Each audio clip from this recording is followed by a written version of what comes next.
comparten pantalla hoy? Desde mi dispositivo estamos conectados Alejandra Mejía, Estefany Nestroza, Vanessa Tejeda, Eduardo Mejía y yo. Ok. ¿Alguien más? Yo, Yo doctor. también, doctor. Con Juan Alejandro Zúñiga. Ok, bye. Yo estoy compartiendo con Luis, doctor. Ok, bye. Entonces, vale. Hoy vamos a ver esto, la localización de las funciones corticales. Pues después de esa historia que estaba contando, resulta que llegamos a la idea de que la localización de las funciones estaba más o menos confirmada. Ahora, para confirmar algo, necesitas un montón de datos, porque lo que vamos a ver acá, los mapas que vamos a ver acá de la corteza, son resultado de un montón de promedios y de lo que vamos a llamar lesionología. O sea, básicamente, si yo lesiono una parte del cerebro, voy a tener un déficit. Ok. Si yo colecciono casos de todas las diferentes regiones del cerebro, voy a tener una colección de déficit, cada uno de los cuales yo puedo atribuir a que esa función está localizada en X lóbulo o región del encéfalo. Entonces, para hacer eso necesitas un montón de pacientes.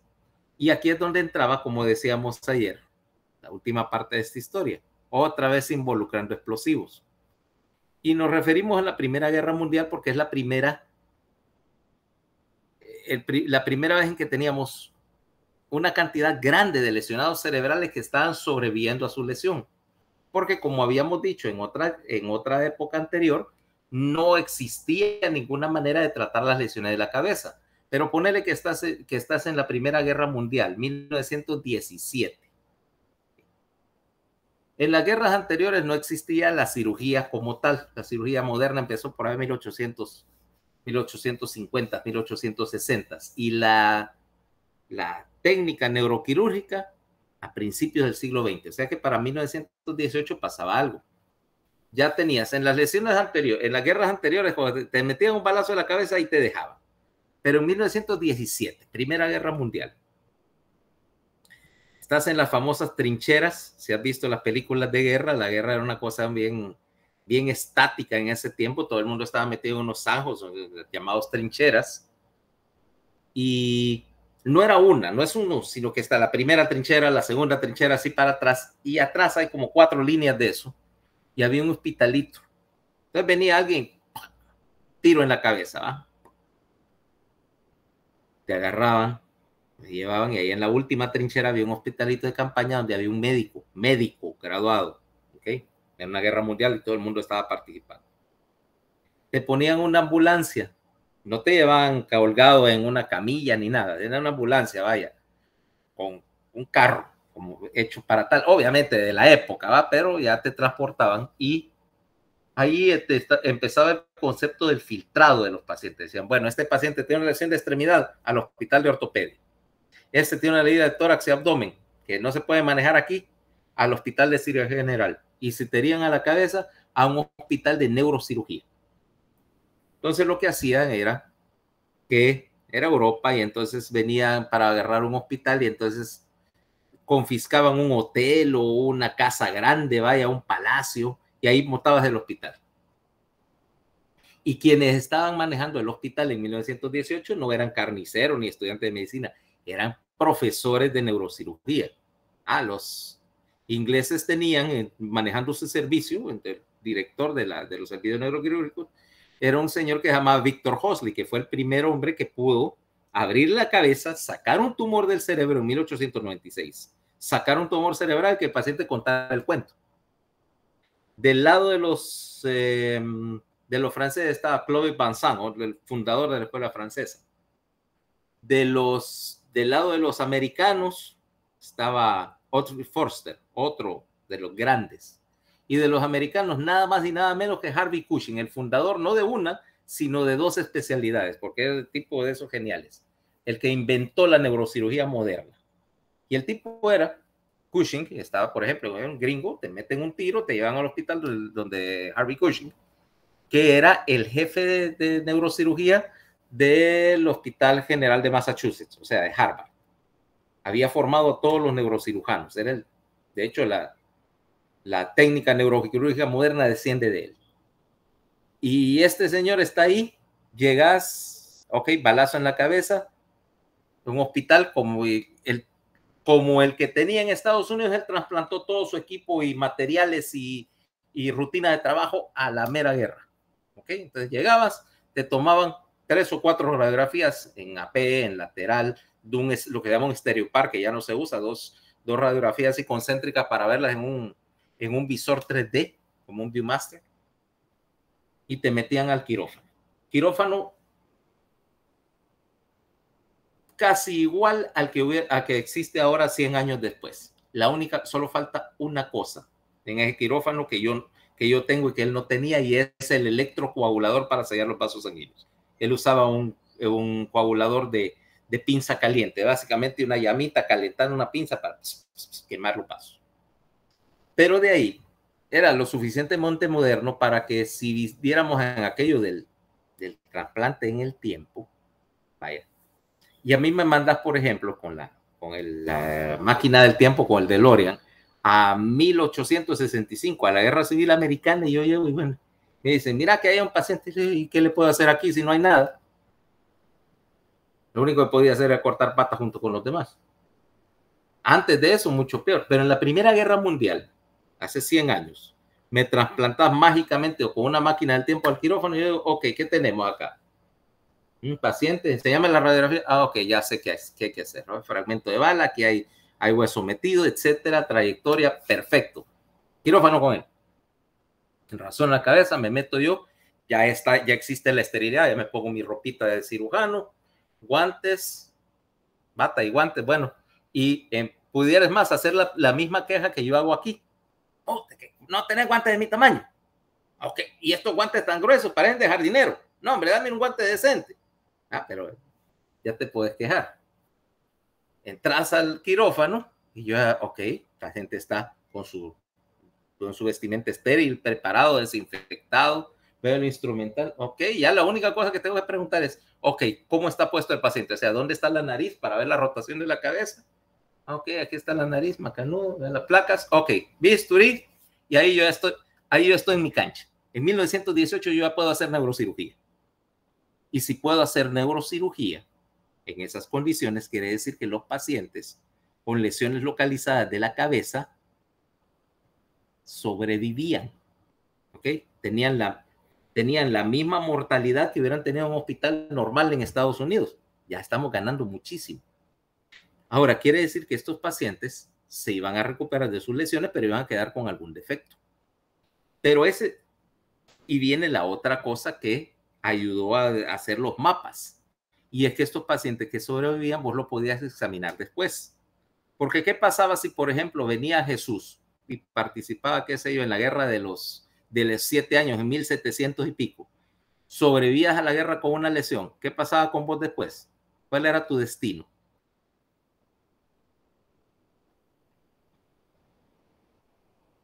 Regresar a tu casa. Bueno. Sobrevivías. Pero regresabas a tu casa y, bueno, el Estado se olvidaba de vos, ¿va? Y dice, a vivir el resto de tus días como un inválido de guerra ahí pidiendo en la calle, tal vez. Pero en 1918 ya existía el concepto de la seguridad social y las administraciones de veteranos. Entonces esta gente sobrevivía a la guerra, lo mandaban de regreso a su país y luego, después de la guerra, tenían pues un sistema de seguridad social donde vos podías ver a los pacientes, examinar lo que sé yo. Después de la guerra, era 1920, y tenías este paciente que le habían herido de la cabeza en algún lugar de Francia, y vos lo estabas chequeando, estabas haciendo el seguimiento. Ya existían los expedientes. Entonces, en 1920, este paciente secuelado de guerra va a su consulta, y vos tenés al lado aquí el expediente con la radiografía que le tomaron en la guerra, y la descripción, y la descripción, lo operó Cushing y le hizo esto y este procedimiento. O sea que yo podía ver el antes y el después. Y agarrando todo eso después y viendo, se empezaron a hacer mapas de las funciones de las lesiones cerebrales. Cada quien por su lado. Los americanos con sus pacientes hacían su mapa, los ingleses hicieron el suyo, los rusos hicieron el suyo. Y cuando apuntaban los mapas, los de un país y los de otro, te das cuenta que coincidían. O sea que ya no era puramente una casualidad, había un patrón ahí. Y luego alguien agarró esos mapas y dice, bueno, ¿qué pasa si comparamos el mapa de las funciones con el mapa de la histología que había hecho Brodmann hacía unos 20 años? ¿Y qué pasaba?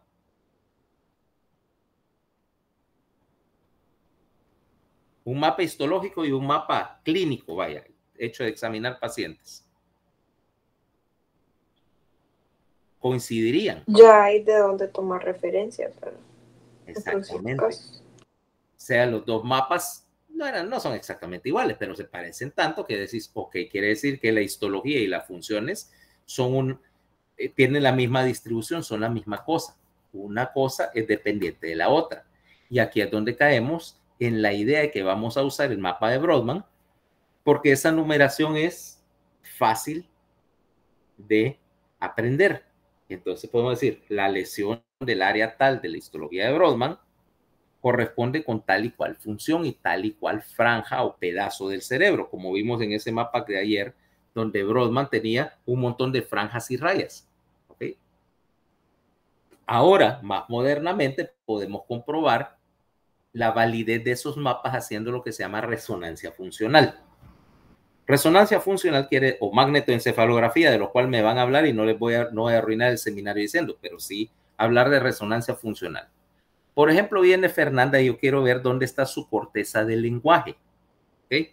¿Qué corteza está manejando el lenguaje? Te meto a la resonancia, te inyecto un trazador, como dije, se llama 18-fluorodesoxiglucosa, que va a ser captado por las neuronas que están activas. Y me pongo a probarte el lenguaje con algún ejercicio, ¿vale? Un juego de palabras. Te digo, ok, recítame algo que implique recuerdos del lenguaje. Te digo, recítame tu estrofa favorita del himno nacional.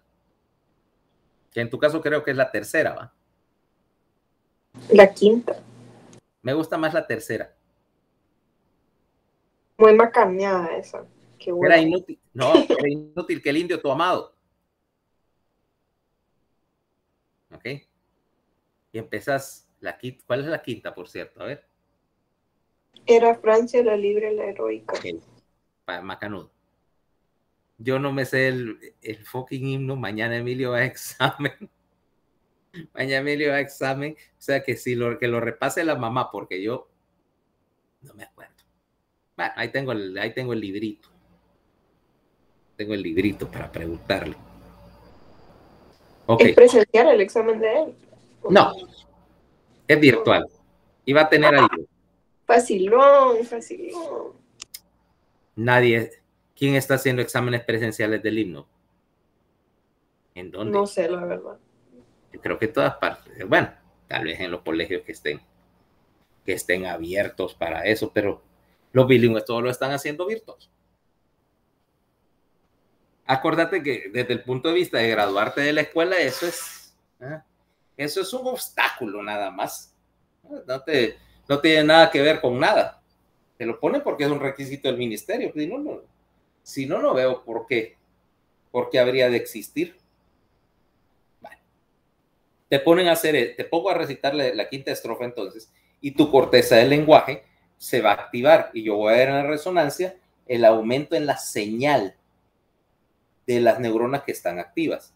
Quiero probar tu corteza motora. Empiezo a hacer,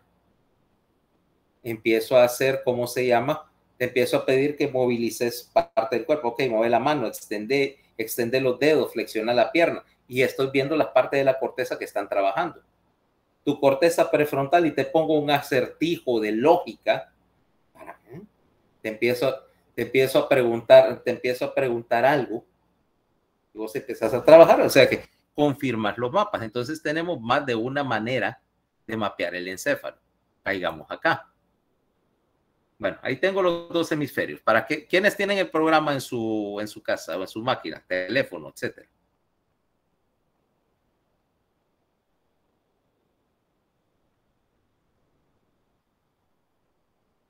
No lo he descargado, ahorita lo hago. Bueno, pues les descarguen el programa. Esa es una oferta que no pueden rechazar. ¿Ok? Ahora, aquí tengo dos vistas. El hemisferio izquierdo yo lo puse desde la superficie de la corteza.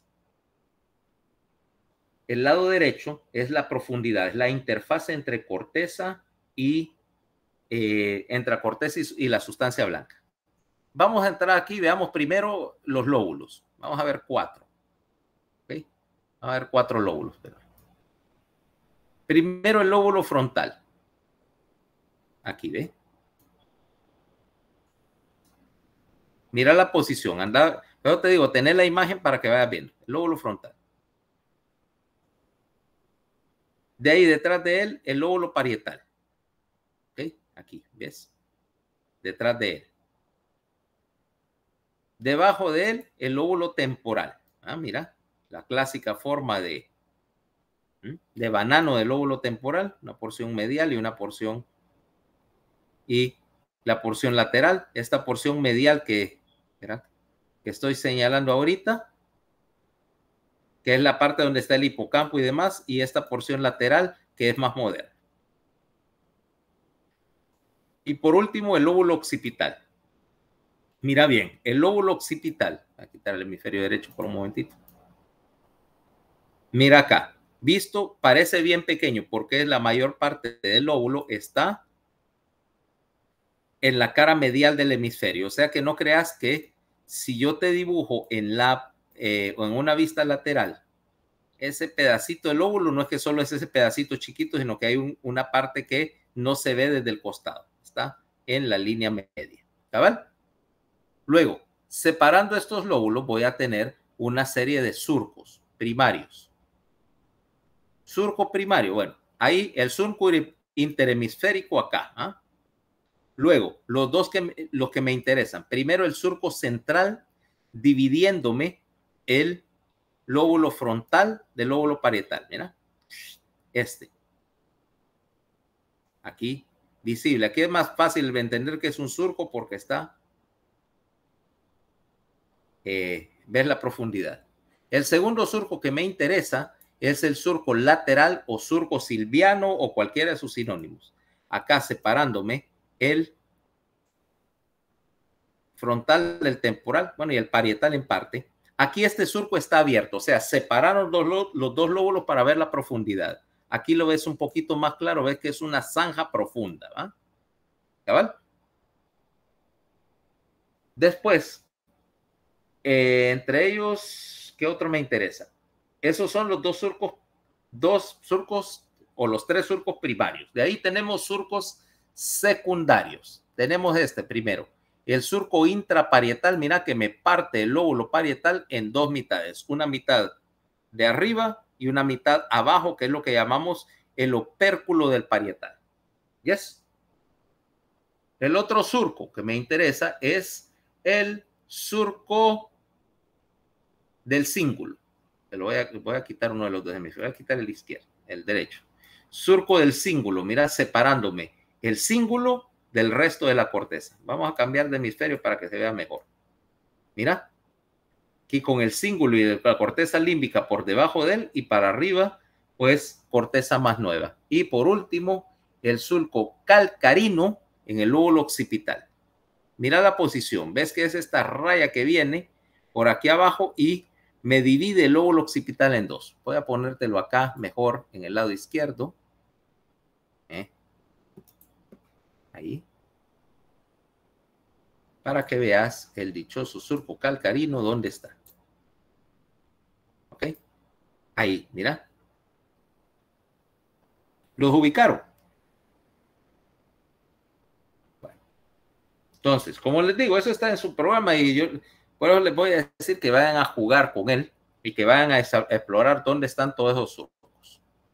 Hay otros, por ejemplo, el surco olfatorio, que está aquí abajo, mira, en la posición separándome el giro recto del resto de la corteza. Aquí va, en ese surco olfatorio va la cintilla olfatoria, o sea, el rinencéfalo. Y así por el estilo. El surco colateral, surco del hipocampo, mira, que me separa el hipocampo, que está hacia medial, del resto del lóbulo temporal, que está lateral, y esta es la frontera que te dije, aquel surco. Mira la forma toda arrugada ahí. Esa formita toda arrugada aquí, mira, en zigzag. ¿Ah? Marcándome la separación entre el temporal viejo, vaya, la parte histórica, y el temporal más nuevo. ¿Cabal? Sí, cabal. Lo bonito de esto es que podés darle vuelta y girarlo y explorarlo como querés. ¿Ah? O incluso aquí tenés, si tenés la versión en PC, das Alt a esto y mira, para que superpones la posición sobre dónde te queda dentro de la cabeza. ¿Cabal? Así es mejor. Mira cómo te queda eso dentro de la cabeza. Esto es para ir a jugar con él. Bueno, pero lo que me interesa es esto. Brodmann. La clasificación de las áreas. Vámonos al hemisferio izquierdo. Para hablar de áreas corticales, necesitas saber un par de cosas. La primera es las conexiones de esa área cortical. O sea, de dónde recibe señal, a dónde envía. 2, la topografía, que lo vamos a hacer aquí visualmente, o sea, dónde está. 3, la función, obviamente. ¿Okay? Y 4, cuando sea aplicable, si hay algún patrón histológico, según el mapa de Brodmann, si hay alguna histología especial en esa área. O sea, cómo están distribuidas las 6 capas. Entre una y otra cosa, vamos a poder diferenciar tanto topográficamente como funcionalmente las áreas. Entonces empecemos por el orden lógico. Vamos a empezar primero con el lóbulo parietal y el sector de la sensibilidad. Las áreas 1, 2 y 3. ¿Ok? Mira su posición. Están detrás del surco central. ¿Ok? Surco central está, vamos a cambiar un momentito. Mira la posición del surco central. ¿Sí? Y detrás de él tengo una franja de corteza que vamos a llamar el giro post central. Aquí, mira. No, está el perdón. Post. Post central, mira.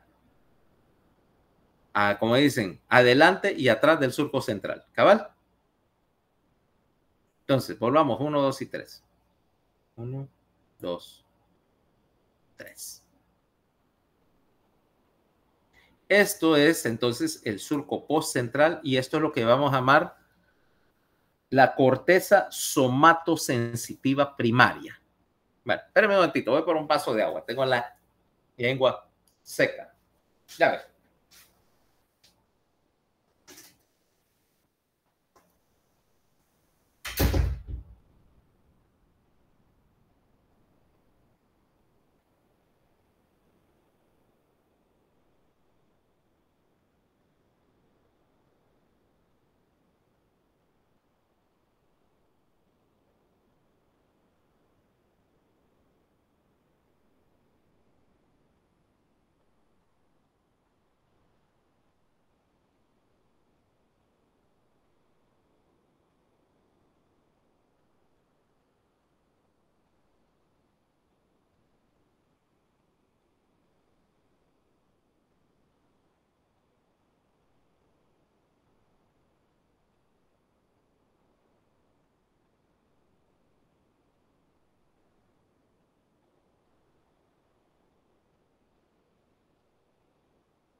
Ok, estamos de vuelta.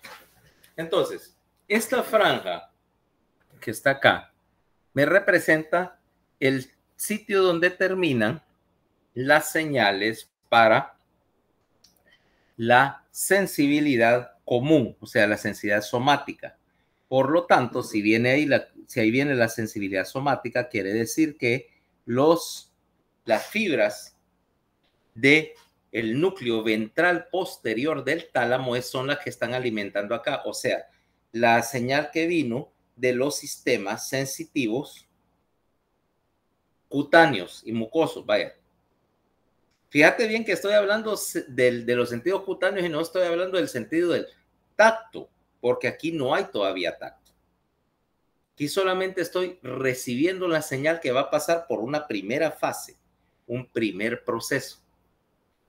Y esta señal está organizada de tal manera que para cada región, cada punto en la corteza, si me fuera a mostrar acá, ponerle que aquí tengo un punto en la corteza y en ese punto rojo yo tengo organizado o tengo la representación de una parte del cuerpo. Y para esa parte del cuerpo tengo varias columnas. ¿Te acordás las modalidades sensitivas que viajaban ahí? Bueno, cada modalidad sensitiva, cada componente de la sensibilidad va a tener una columna. Por ejemplo, este está procesando dolor. Aquí tengo otra vecina que procesa la misma parte del cuerpo, pero procesa otra cosa. Procesa temperatura. Aquí esta otra procesa la sensibilidad propioceptiva. ¿Ok? Aquí tengo otra. Ponele que esta columna es para el dedo gordo de tu pie. Una está con temperatura, la otra está con dolor, la otra con propiocepción, esta que está manejando vibración. Fíjate, son las modalidades con que yo estaba trabajando, ¿va? Esta está manejando lo que vamos a llamar tacto protopático, o sea, la detección de contacto, si querés así. Simplemente la presencia o ausencia de los objetos.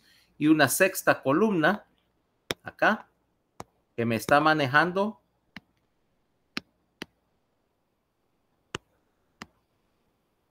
presión, ¿ok?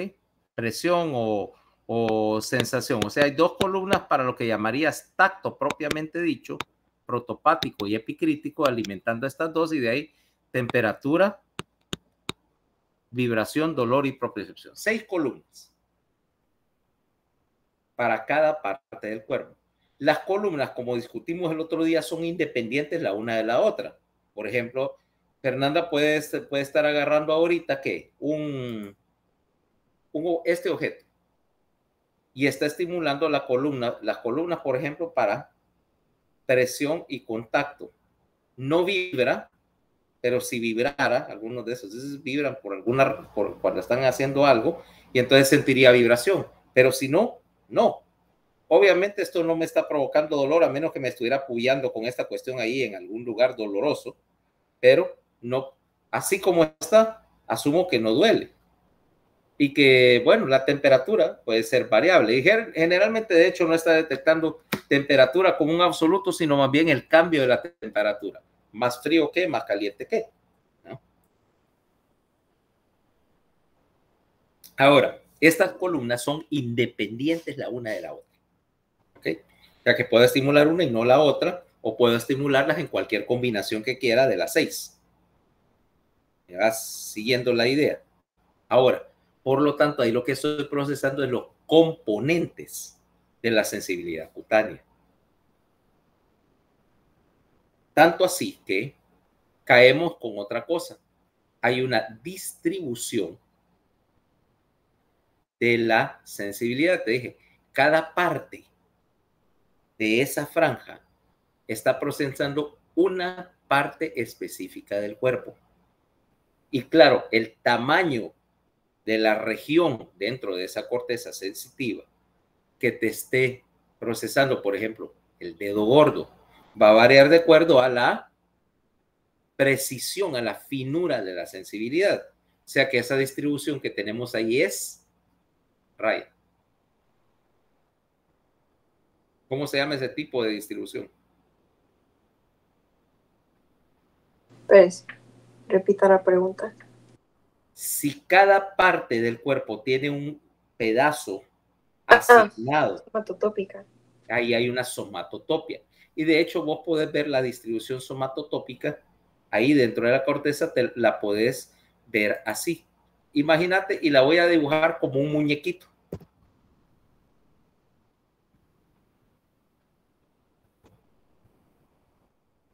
Bienvenido tu amigo, el homúnculo sensitivo.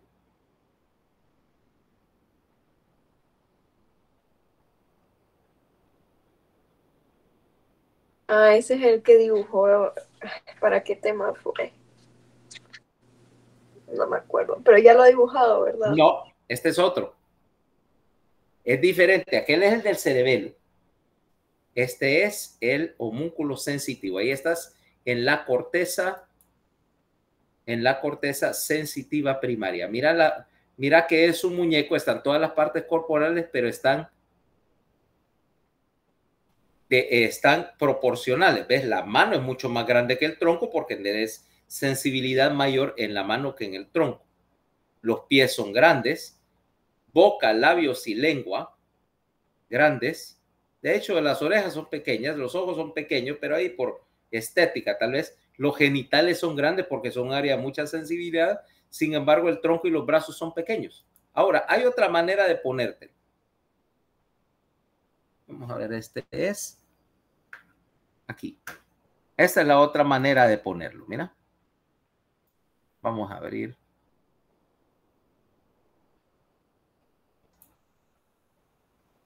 ¿Ves la posición que está acá? Vamos a poner acá. Este es el surco interhemisférico. Esta es la línea media. ¿Ok? Este que está acá, abajo, es el surco lateral.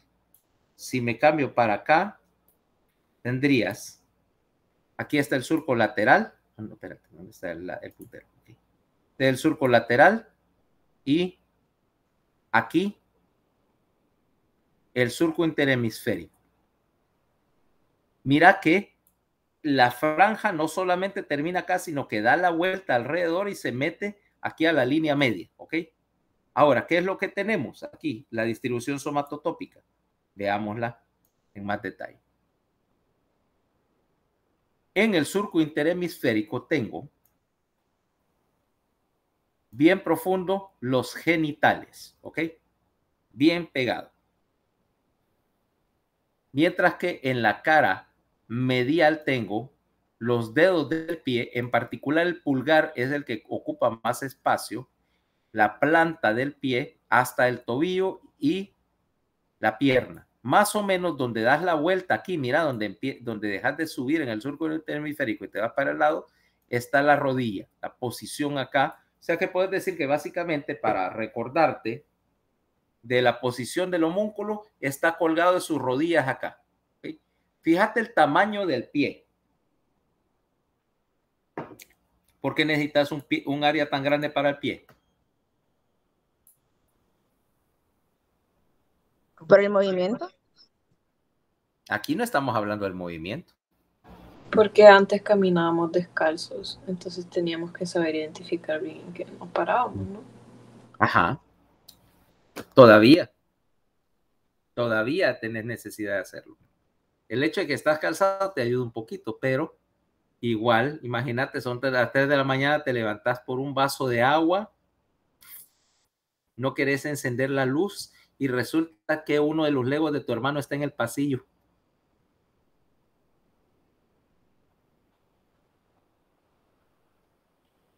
El grito retumba por toda la casa.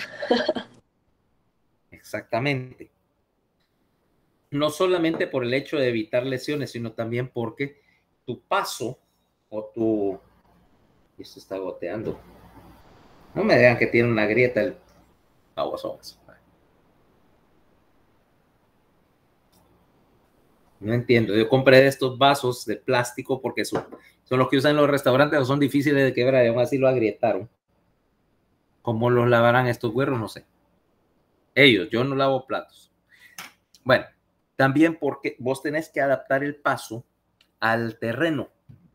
No es lo mismo dar un paso sobre arena suelta o lodo donde te hundís que darlo sobre concreto, ¿correcto? ¿Qué vas a saber vos de eso? Si vos no sos de las que si, no caminaría descalza sobre nada que no fuera alfombra, pero bueno. Andar descalza en el lodo, Fernando. O arena, no, olvídese.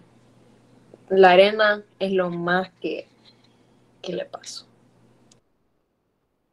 Ok, pero bueno, pero no es lo mismo caminar sobre alfombra que sobre arena. Necesitas ajustar y por lo tanto necesitas tener la sensibilidad en el pie. O para ese efecto, ¿se te ha dormido un pie algún día? ¿Alguna vez? Sí, se me ha dormido. Ok, y sabes que caminas extraño. Porque una de las cosas que vas a hacer es con esa información sensitiva, pasarle de hecho información a la corteza motora que está al lado, para que la corteza motora pueda hacer esos ajustes.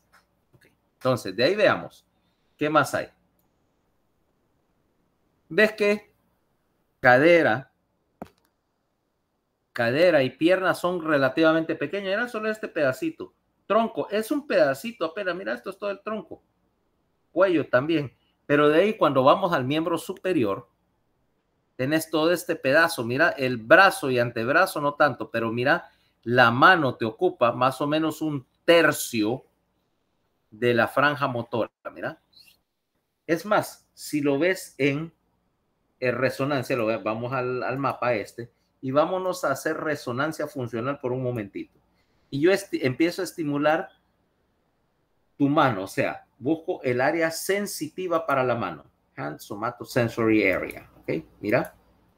Ese es el sector para la mano. Cuando yo te meto en la resonancia funcional y empiezo te pido que me extendas la mano y empiezo a pincharte la mano con algo o a ponerte un objeto en la mano para estimular la sensibilidad y esta parte de la corteza que estás viendo acá empieza a trabajar. O sea que ese es el sector donde estás procesando esa señal.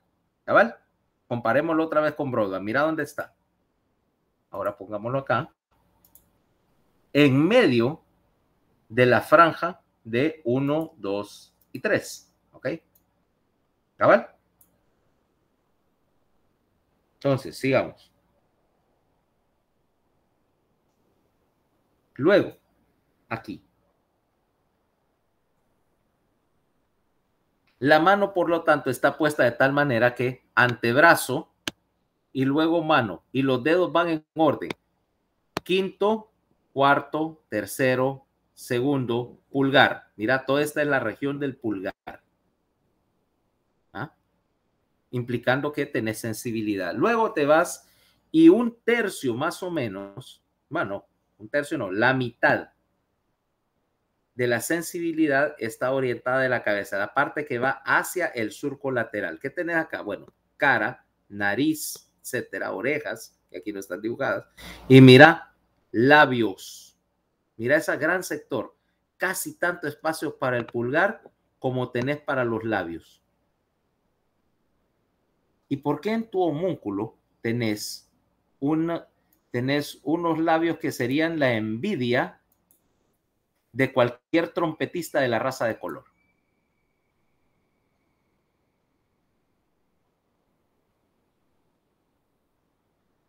No sé qué decir, buen esfínter, supongo.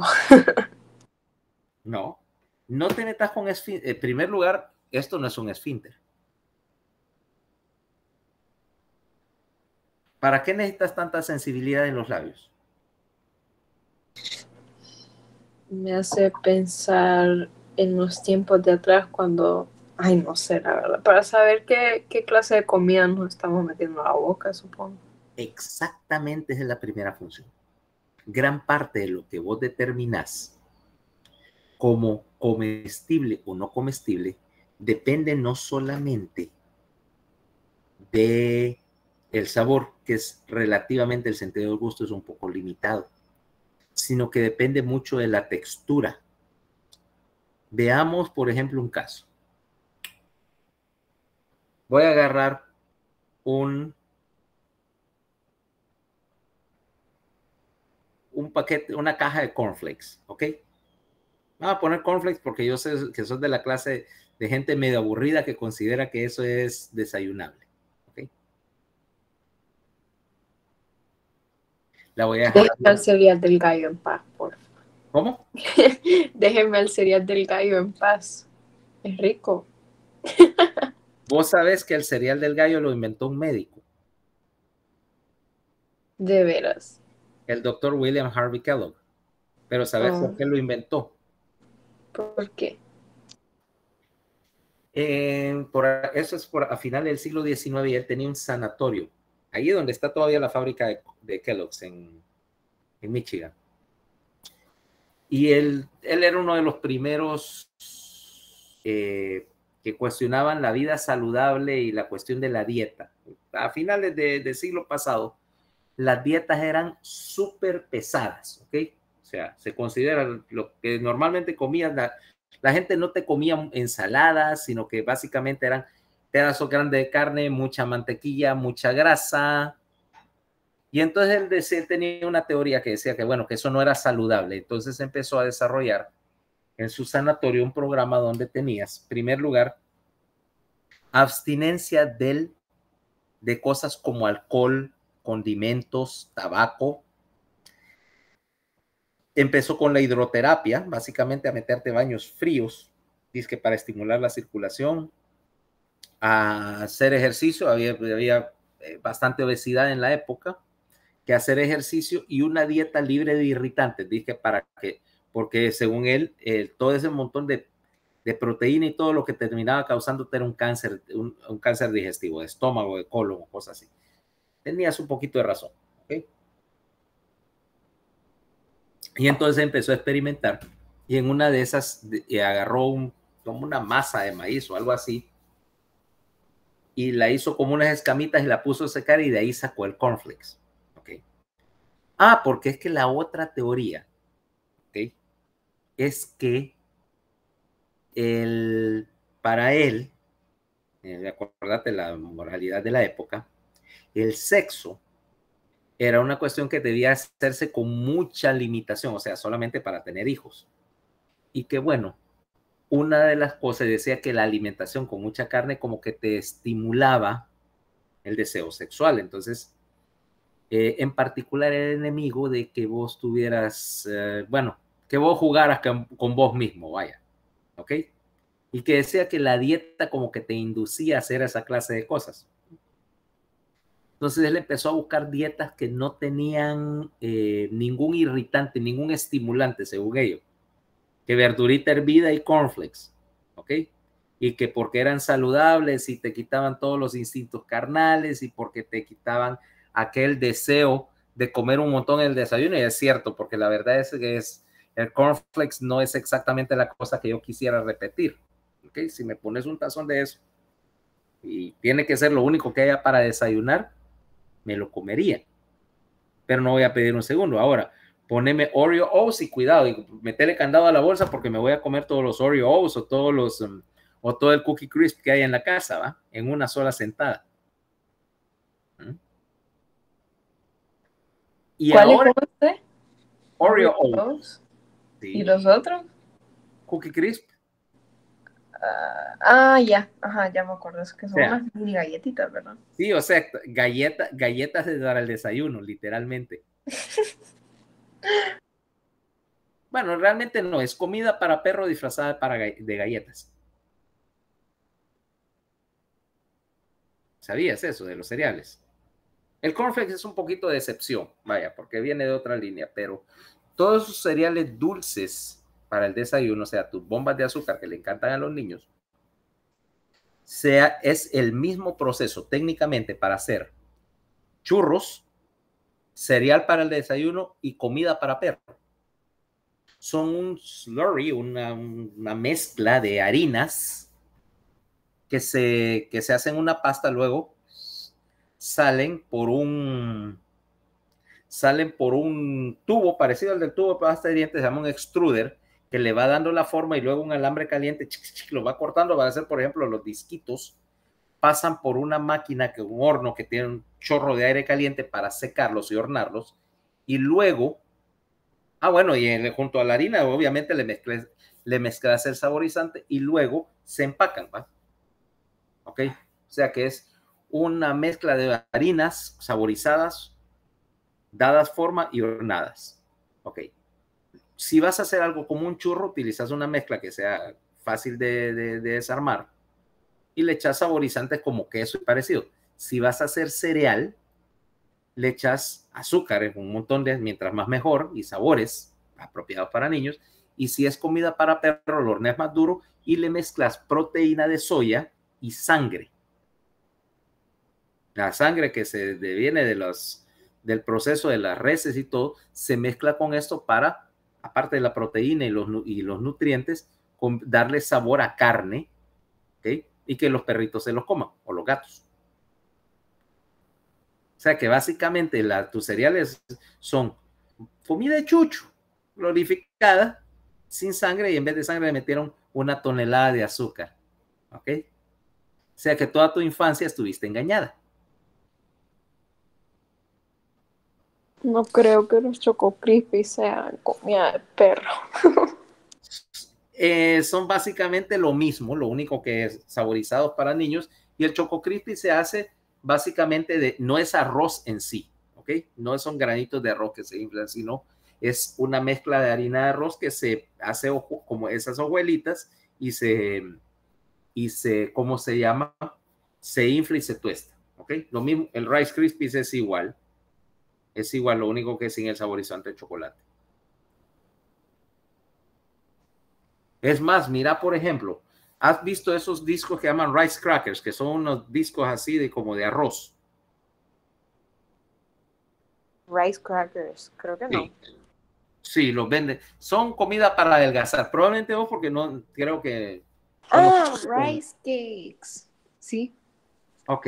Te das cuenta que la textura es diferente del Rice Krispies, a pesar de que los dos son supuestamente arroz, pero el Rice Krispies fue reprocesado. Ya entendí. Ok. Sí, Rice Cakes es que se llama, son unas cosas que parecen discos de jugar hockey, ¿va? Hechos de arroz. Yo los conozco porque la gorda más de alguna vez compra diciendo que son útiles para adelgazar. Hasta el momento no le han servido. No le han Como servido. la empaste, pobrecita Denia. Y ahorita le toca, y sabes que ahorita le toca, me tiene que aguantar toda la tarde. ¿Por qué? La va a andar jalando. No, está de secretaria en el consultorio. Yo tengo de la tarde booked para pacientes. Va a estar ocupada. Va a estar ocupada. Solo le voy a permitir salir un rato porque Emilio está en clase en la escuela. Emilio está en la escuela. Hoy es Next Year Day. Yo no sé si en tu escuela tenían eso.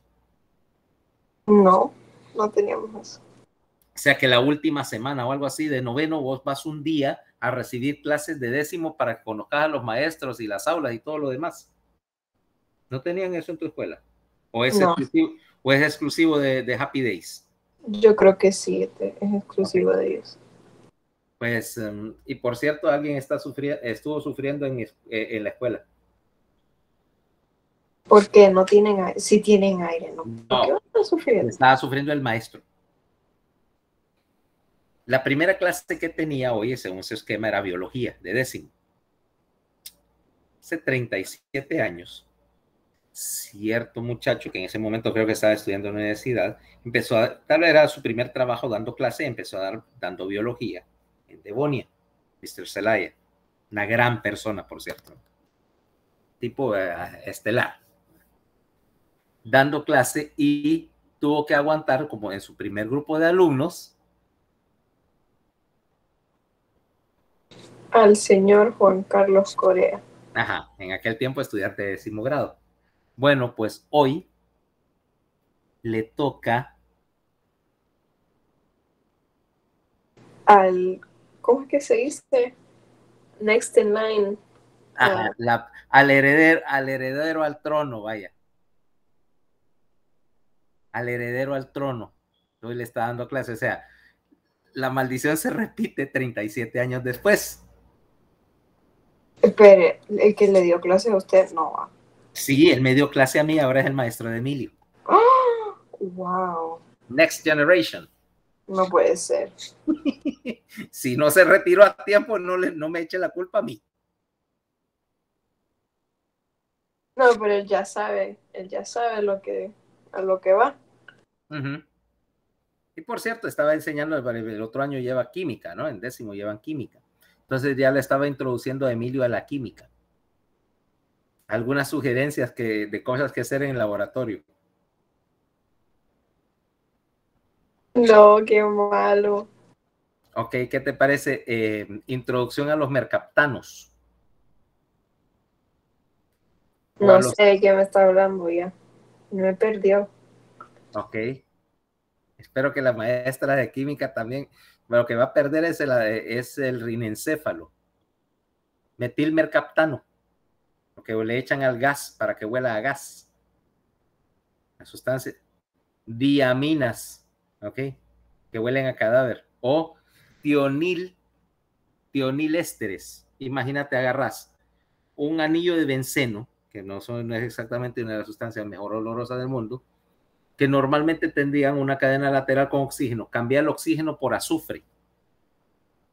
¿Okay? Hace una reacción de sustitución, pone azufre en lugar de oxígeno y aquello huele precioso. ¿Ah? ¿Y qué tal combinar las tres cosas? Azufre, un anillo bencénico y una amina. ¿Okay? Un procedimiento simple de hacer en el laboratorio y fabricar literalmente un stinkerino de esos que se pega y que el olor dura durante días en el laboratorio. Van a suspender a Carlos Emilio. No, con eso por eso no te suspenden. Lo expulsan. Te expulsan. Esa va a ser la principal razón para decir, no se preocupe, él puede seguir virtual hasta graduarse.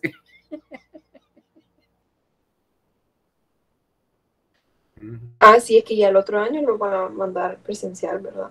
Probablemente, aunque Emilio le van a sugerir que se quede virtual. Es un Emilio. Es un Emilio. Y ahora que vuelve a presencial, van a recordarse de cómo le decían en tercer grado. Emilio Malaidea Corea. Rima.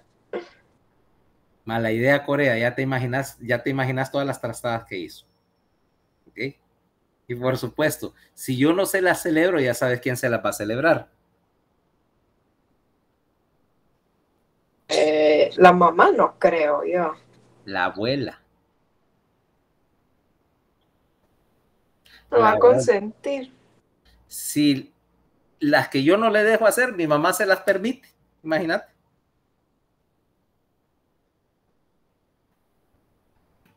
Imagínate con una abuela alcahueta que vive a 2 cuadras. Si yo tuviera una abuela así, fuera invencible. Y es que tu abuela no te defiende. Si hago trastadas, nadie me va a defender. Porque mi abuela me defendió de las trastadas. Yo ya era neurocirujano y me defendía de las trastadas. No, ni un alma me perdona a mí las trastadas. Bueno, entonces, estábamos con la idea de que por qué tenés esa sensibilidad, quedamos con el cornflakes. Ahora mira cómo influencia tu sensibilidad a lo que consideras comestible. Dejamos abierta la bolsa del cornflakes ahí el viernes. Si venís el lunes a servirte eso con la bolsa abierta en la humedad de San Pedro Sula, ¿qué pasó con el cornflakes?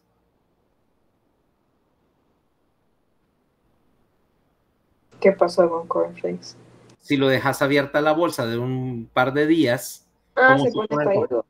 Se pone talludo. ¿Y vos qué crees el cornflakes? ¿Qué opinas del cornflakes talludo? No son cosas buenas las propinas. No son cosas buenas y sin embargo vos le echas leche. ¿Te das cuenta? Que te contradecís a vos mismo. Un poco. Ok. Sin embargo, tu percepción es que dice, cornflakes ayudo no está en buen estado. A pesar de que probablemente no sea cierto. ¿Ah? Para ese efecto, puedes intentar lo mismo con una bolsa de Doritos. Y vos no comerías Doritos ayudos. No, no los comería. A pesar de que tienen tanto químico que probablemente puedas dejar esa bolsa abierta durante un par de años y no se van a descomponer. Tienen una vida media larguísima. Mientras estén secos, no creo que les crezca nada. Y de cualquier manera tienen tantos químicos y demás que vos sabes cuál es el otro uso que tienen los Doritos cuando se ponen talludos, ¿va? ¿Para qué los usan? ¿Para qué se usan los Doritos talludos? Cuando ya no te los querés comer. No lo sé. Para encender el anafre. No, bre. ¿Sí? Tampoco. Sí, proba Doritos, o sea, molesta un poquito. Luego poner unos cuantos Doritos enteros. Agarrarlos y agarran fuego. Es harina, es carbono. Se va a quemar, ¿ok? Agarran fuego y entonces si tenés y pones el carbón y todo eso, sirven para encender fogatas. Date cuenta de lo que te metes todos los días cuando estás viendo televisión. Pucha, reciente tenía deseo de unos Doritos de ranch. Ya me arruinó. Te arruiné el apetito. Bueno, para que sepas. Es que, bueno, de hecho, una de las cosas que usas en el campo cuando no tenés con qué encender un fuego son las tortillas viejas que están todas duras. Funcionan igual. Cuesta un poco más encenderlas, conste, porque es más gruesa. El Dorito es como del grosor perfecto y la humedad perfecta para que sea muy bueno para encender fuegos. En serio. Anda a probar después. Anda a buscar un encendedor y un Dorito y vas a ver cómo agarran fuego. Aunque fueran cartón. Ok. Entonces, ¿viste lo que quiero decir con la textura? Es más, te voy a poner una adicional para que veas lo de la textura.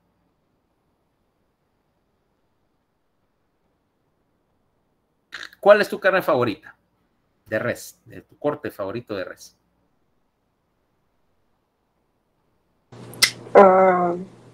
Creo que es el... ¿Cómo se llama? Puede ser ribeye. Ribeye, ok. Está bien. Y vamos a buscar un buen ribeye. Voy a llamar a Pats. Y digo, ¿tienen ribeye importado? Sí, aquí tenemos. Ok, prepárame uno. ¿Cómo lo preferís? ¿Término medio, bien cocinado? 3/4. Ok, 3/4. Magnífico. Ya tenemos un buen ribeye de buena calidad, 3/4. Y ese va a ser tu almuerzo, pero con una pequeña vuelta de la tuerca. Antes de pasar a tu plato, va a pasar por la licuadora. No le voy a agregar nada. ¿Okay? Es el mismo ribeye, lo único que licuado, hasta hacer algo así como una papilla. Y te traigo un tazón de ribeye molido con una cucharita. ¿Qué te parece ese almuerzo, Fernando? No me lo como. Es lo mismo, solamente que cambió la textura. Ah, ya te vas dando cuenta para dónde voy. Claro. Okay. Esa es la primera razón por la cual tenés tal sensibilidad en la... Y es más, fíjate que hay un truco, ¿va? Para que veas el asunto de la sensibilidad. ¿Nunca has visto, por ejemplo, tu abuelita si va a utilizar un hilo y quiere saber si el hilo está deshilachado? ¿Qué es lo que hacen las viejitas? O los pescadores para ese efecto. Vas a agarrar el sedal de pesca ahí. Porque así sentís si hay alguna rotura, lo sentís mucho mejor que con las manos. Imagínate, si sos un pescador y tus manos están duras, callosas, no vas a sentir una ruptura en el hilo y se te va a reventar. Pero sí, no, este sedal ya no sirve, ya se va a romper aquí. Dame otro. Para que veas que hay más densidad de receptores alrededor de la cavidad oral que incluso en el dedo pulgar. La otra razón, ¿alguna vez has ido al dentista? Te han anestesiado para hacerte un procedimiento y luego has querido hablar después de que te anestesiaron la boca. Sí. ¿Y cómo sonas? Como que si tuviera algodón en la boca. Bueno, sí tengo algodón en la boca, pero... Ok, pero incluso vaya, te voy a sacar el algodón de la boca, vaya, no vaya a ser que te atragantes. Igual, suena igual, como que tuviera... Porque si no sabes si está dormidos tus labios y tu lengua, no sabes dónde ponerlo, no puedes pronunciar correctamente si no tienes la sensibilidad propioceptiva para poder articular y pronunciar. Imagínate que yo tengo la boca dormida y entonces estoy hablando todo raro porque no sé dónde está donde tengo la lengua. ¿Mm? Y suena súper extraño, ¿va? ¿Ok? Precisamente por lo mismo. A lo que caemos es que entonces le voy a dar un montón de espacio. Mira que para complementar esto, mira, la sensibilidad de dientes y mandíbula, necesarios también para la propiocepción, porque si no tenés esta sensibilidad acá, pudieras morder un objeto, no solamente sentir algo que es una textura desagradable, un objeto duro y te quebras un diente. Luego mira para acá, lengua, misma idea, y debajo, hacia el surco lateral, en esta parte donde estás, está la sensibilidad de la faringe, necesaria para proteger la vía aérea de algo que caiga, y toda la sensibilidad intraabdominal y visceral en el surco lateral, en esta porción inferior del sector somatosensitivo. ¿Ok? Ahora, si yo vengo y te estimulo el sector somatosensitivo que estamos viendo acá, y yo agarro un electrodo y empiezo a estimular, y entonces diga, va, puyar aquí, mira, puyo acá, ¿qué hay acá? ¿Qué sentiste, digo? ¿Qué sentís? Si yo tengo aquí mira, aquí, ¿qué sentirías? ¿Tacto? ¿Presión? ¿Qué se pudiera sentir ahí si yo estimulo directamente ese sector de la corteza? Si se estimula ahí, no se sentiría en la mano, ¿cierto? Pudiera ser. Si es cerca del sector de la mano, pudiera ser, pero ¿qué sentirías? Como que algo está, no sé, puyando, supongo. De hecho, cuando estimulas esa área, por ejemplo, si estás haciendo cirugía con el paciente despierto y empiezas a estimular ahí, la gente no te puede dar una definición de qué es, ¿ok? Porque ya estás procesando componentes, no estás integrando la sensibilidad todavía. Entonces, lo único que te dicen, siento algo raro, porque no te pueden describir que siente algo raro, ¿no? A veces dicen corriente, a veces hormigueo. En esa región del cuello, no, en tal región medio mal definida, en el área de la mano, ¿ok?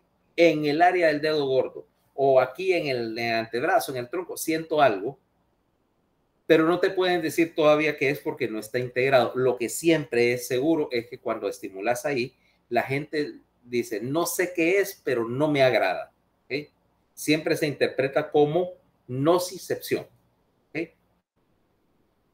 Nocicepción. No porque haya dolor directamente en el área de contacto, sino en el área que refiere, en el área que está procesando, pero es algo, pero nadie dice qué es, porque todavía no lo puedes saber. Resultado de eso, aquí estás procesando pedazos de la sensibilidad, ingredientes de la sensibilidad, pero los ingredientes tenés que convertirlos a algo, ¿va? Es como que me dijeras, si yo tengo aquí, qué sé yo, agua, sal, un pedazo de pollo, papas crudas, condimentos, ¿a qué sabe todo eso? No puedo decir algo exacto. A nada. Tengo que juntarlos y cocinarlos todos juntos para saber que saben a sopa de pollo, ¿correcto? Así es. Bueno, lo mismo, tengo que agarrar todos los ingredientes de la sensibilidad que procesé con esas 6 columnas y literalmente cocinarlos juntos, enviarlos a algún lugar donde se cocinen juntos y se conviertan en una sensación definida, ¿ok? O sea que esta corteza que acabamos de describir es corteza primaria. Y de hecho, esta es la típica corteza que decíamos histológicamente que tiene capas granulosas enormes y muy pocas neuronas piramidales. Es una corteza que está procesando entradas. Pero esa corteza está procesando entradas que vienen desde afuera, pues desde el tálamo, pero no las está interpretando. Para eso necesitas otro tipo de corteza que recibe señal de esta corteza primaria. O sea que vamos a hablar ahora de una corteza somatosensitiva secundaria o corteza somatosensitiva de asociación. Acordate que hablamos de núcleos de asociación alguna vez. ¿Te acordás de eso? Del concepto de un núcleo asociativo. Bueno, el mismo concepto lo aplico a la corteza, una corteza asociativa secundaria que recibe sus entradas de una corteza primaria. ¿Cabal? Entonces, la corteza asociativa secundaria está en estas dos regiones que están detrás, mira, las áreas 5 y 7. Esta es la corteza somatosensitiva secundaria. Ahí vas a agarrar toda la información que salió de estas columnas de las 3 primeras que te dije y la vas a integrar. La vas a integrar tanto cognitivamente como topográficamente. Aquí sí, en las áreas 5 y 7, yo ya puedo hablar de la sensibilidad del tacto. Aquí sí ya decimos tacto, no es un sentido, es la interpretación de varios componentes separados. Si querés decir cada componente, pudiera llamarlo como un sentido en sí mismo, ¿eh? Que se juntan para ubicarte en términos de, ahora sí, tacto. Fíjate hasta dónde tuvimos que llegar para mencionar esa palabra correctamente. Tacto no tenía nada, no podías tenerlo en los receptores ni en el tálamo. Tenías que llegar hasta una corteza asociativa para integrar el tacto. Ahora sí. Y vas a integrarlo en sentido de dos cosas. La primera, vámonos con el área 5, que está aquí en la parte de arriba. Esa área 5, acá, está la integración topográfica del tacto y un concepto, el concepto del mapa corporal, ¿okay? Y el concepto de tamaño. ¿Okay? ¿A qué me refiero con mapa corporal? Que vos ahí integras en particular la sensibilidad propioceptiva y vos tenés un mapa de la posición, situación y tamaño de tus partes corporales. Vos me podés decir, ¿cómo se llama? Que tu mano está en tal lugar y si yo estimulo esa corteza sentiría alguna sensación, siempre generalmente nociceptiva, pero a ver, puedo decir, si tiene una sensación molesta, dolor o incomodidad en la punta del dedo meñique, o sea que ya tenés topografía y la identificación de las partes corporales. Ok, tal parte, ¿qué es esto? Ah, está el dedo, el segundo, el tercer dedo. También el concepto del tamaño de las partes corporales. Entonces, decir, por ejemplo, ¿qué es más grande, tu mano o tu pie? No necesitas verlo para saberlo, ¿va? Ah, mi pie. Tu pie.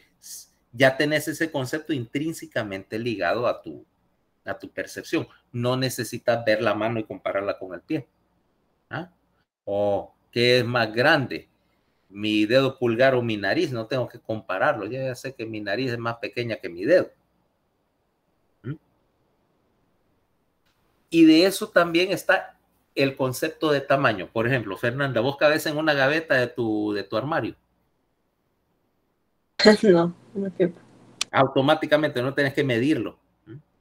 Ya lo tenés incorporado. O sea, el concepto ese básico de cabe o no cabe una parte corporal en tal. Es más, intrínsecamente ligado a ese concepto innato que vos tenés del tamaño, están los sistemas tradicionales de medida, ¿ok?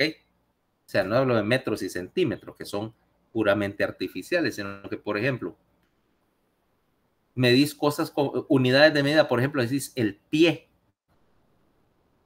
Vas a ver cuánto es un pie. 30 centímetros. ¿Cuánto miden tus piecitos? Vale, por ejemplo, Jesús, ¿cuánto mide tu pie? Pues como 27 centímetros, 25. Por ahí, 26, 27 centímetros. Son como una talla de zapato 9, por ejemplo, son 26, 27 centímetros. O sea que en algún momento el pie se definió como más o menos la longitud de uno de tus pies, y que históricamente esos 30 centímetros eran porque era el tamaño del pie de un rey de Francia, Carlomagno o algo así, creo que el que definió que su pie era el modelo estándar para el pie. Y me imagino que el tipo de haber tenido era un tipo bien grande, o tenía unas patas así de raqueta, pero medía 30 centímetros. O sea que hubiera sido como una talla 13. 13, esos zapatones de basquetbolista, pero bueno, el pie. ¿Y una pulgada? ¿De dónde viene pulgada? Del mismísimo pulgar. Más o menos. ¿Te das cuenta? Ligado, incluso tus sistemas de medida están ligados al hecho de que tenés una idea básica del tamaño y que lo traspolaste de tus partes corporales, de la medida de tus partes corporales a la, ¿cómo se llama? A la medida de las cosas. Vaya, y ahora, esta es más difícil, una milla.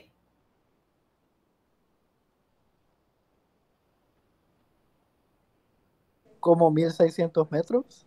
Sí, pero en términos antiguos, ¿no? En metro es un concepto reciente. Una milla son 1609 metros, es una milla terrestre. Si es una milla náutica, es 1813. ¿Ok?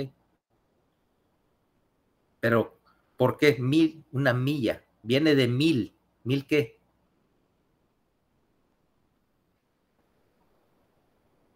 No lo sé, metros. 1000 pasos. No, una milla no son 1000 metros, ya lo dijo Jesús correctamente, a 2600. 1000 pasos. Ok, mira. Por una cuestión biomecánica, la longitud de tu paso promedio al marchar es más o menos igual a tu estatura. Entonces, los soldados romanos tenían que tener una estatura mínima más o menos de 1,60, ¿ok? Si era muy chaparrito no podías entrar a la legión. Y los más grandes, pues mucho mejor, pero el paso, o sea, como todo el mundo marcaba el compás, marchaban al paso del soldado promedio, que era 1,60 m. 1000 pasos son 1600 metros, eso era una milla.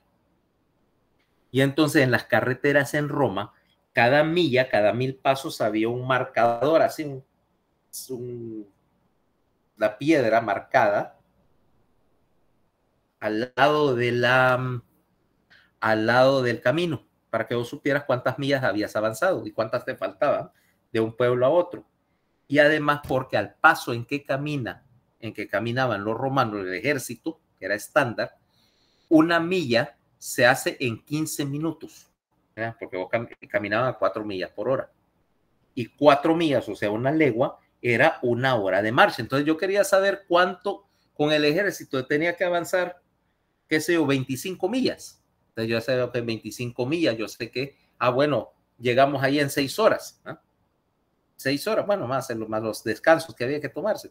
Pero esta gente utilizaba las medidas corporales para tener una referencia de distancia. Y las millas se siguen usando. El velocímetro de tu carro todavía está marcado en millas. Si es versión norteamericana, todavía usan millas y pies, ¿va? Es más, los pies se siguen utilizando en todo el mundo, particularmente en aviación. La altitud todavía la medimos en pies, no en metros. Solo Rusia y China usan metros, y son unas confusiones perras que se arman, por cierto. Entonces, ya ves que en esa área entonces estás coordinando algo con no solo la localización, sino el tamaño. ¿Okay? El lunes vamos a continuar del área 7 en adelante, ¿ok? Y la corteza visual. ¿Preguntas hasta ahorita? No. Ok, bueno, entonces nos vemos el lunes. Muchas gracias, doctor. Gracias, Bye. doctor. Bye. Ok.